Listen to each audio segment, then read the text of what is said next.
ভোর তখন 5টা আর আমি বেরিয়ে পড়েছি পুজোর জিনিস নিয়ে। হ্যাঁ, আজকে আমরা 4 বান্ধবী মিলে অবশেষে গেলাম বড় মার পুজো দিতে।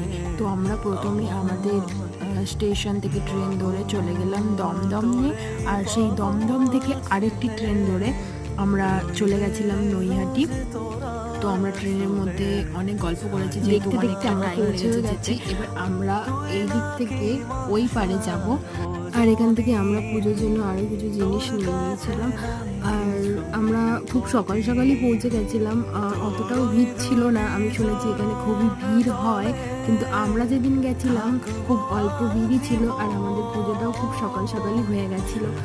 আমরা মায়ের দর্শন করে পুজো দেখে পুজো দিয়ে চলে গেছিলাম একটু ঘাটের দিকে, আর সেখানে কিছুক্ষণ থেকে আমরা চলে গেছিলাম খেতে, যেহেতু সকাল থেকে খাওয়া না। তারপরে চলে আসলাম সবাই বাড়িতে।